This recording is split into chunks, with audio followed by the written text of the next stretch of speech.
Hey everybody, this is Veronica with Project Food Forest, and I wanted to show you my seedlings this year and some of the techniques I used.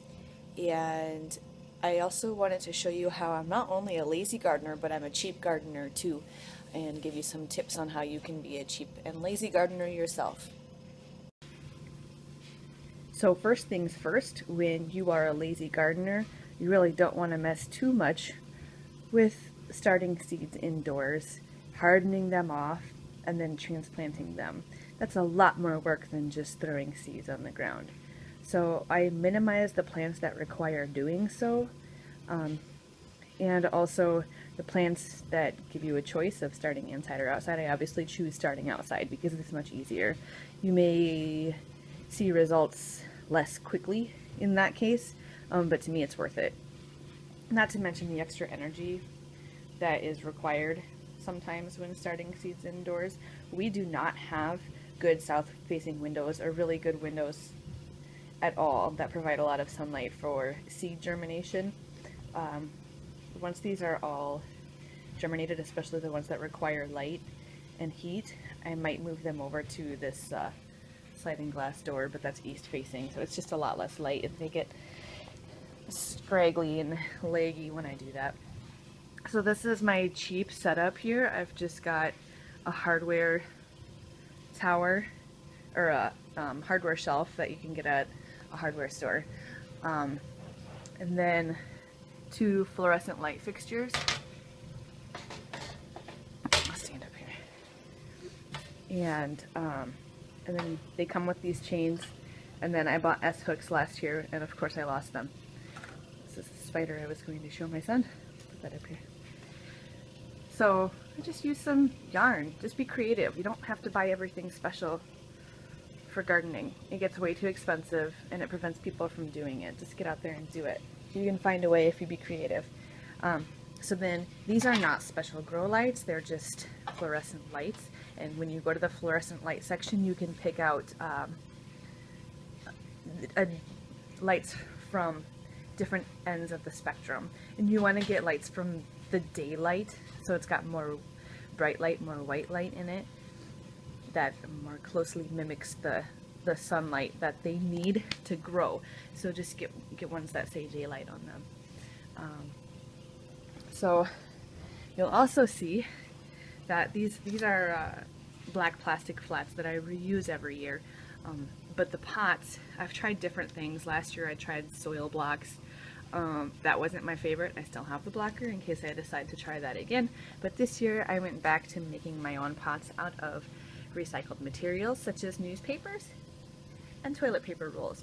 And you'll find all kinds of tutorials on YouTube and on the internet for making newspaper pots. But one year I folded newspaper pots origami style, and they were cute looking, but they took a lot of time. And this year I made them just by rolling it around a jar and then folding it in a particular way. It was much faster and they work really well. And as you can see, you can make them different sizes. This wasn't exactly intentional, but now I know that you can make bigger pots to transplant your tomato plants into and your bigger plants into, just by making the paper bigger and wrapping it around. So I haven't thinned these out yet, but I reused soil from last year because why not? I had a bunch left over from cold stratifying seeds outside, so I used that. And there were some seeds that were in there that I didn't know about. There's a sunflower, I think. So basically what I have here is I've got some fennel plants. These are fennels.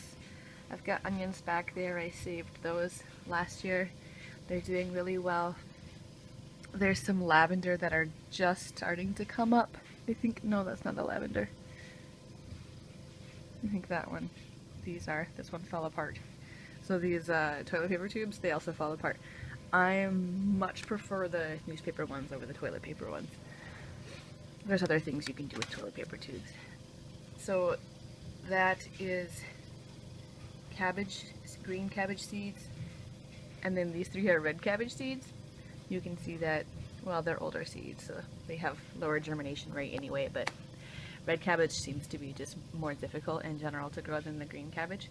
This year I did not start broccoli inside because there's no need to. The seeds that I save are from plants that literally grow like weeds. They plant themselves.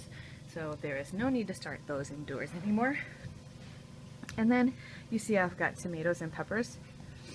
And the tomatoes that are germinating like crazy are from seeds that I saved last year. The pots that are empty are from seeds from packets that I purchased either this year or from years before, which understandably they have a lower germination rate. But I planted more seeds in the pots in which I was planting saved seeds just in case something had gone wrong, but the exact opposite happened. I did not need to plant as many because they have a very high germination rate. So I, in order to be cheap and lazy and a whole host of other benefits, I really implore you to save your own seeds. It just takes a little Googling each time you harvest something to find out how to save those seeds.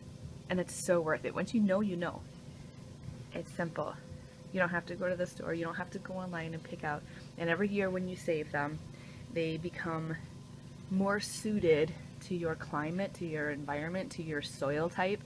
And you can also do what I do and neglect your plants on purpose, or to the greatest extent possible, while still keeping them alive. And the seeds that you save from those become survivor plants. And those are the types of plants that I really want because, hey, I'm lazy. And then one more thing is I have this mister, and this is really indispensable. I know I said I'm cheap, and they're really not that expensive. You should definitely get a mister if you're starting seeds inside, because then it waters them without destroying anything. Without, you water it with a watering can and you get like divots in the soil and stuff. It doesn't hurt the plants when you water over top of them. It barely phases them. So really cool. But anyway, that's the seeds that I've got going on right now. I may start a few more inside, but this is the extent of the energy that I want to use. I mean, tomatoes and peppers are really worth starting indoors. And some of these herbs that are really finicky, couldn't get them to germinate outside last year, so we're trying it indoors this year. If they continue to require too much work, then I'm just gonna drop them and grow other things, because that's what lazy gardeners do.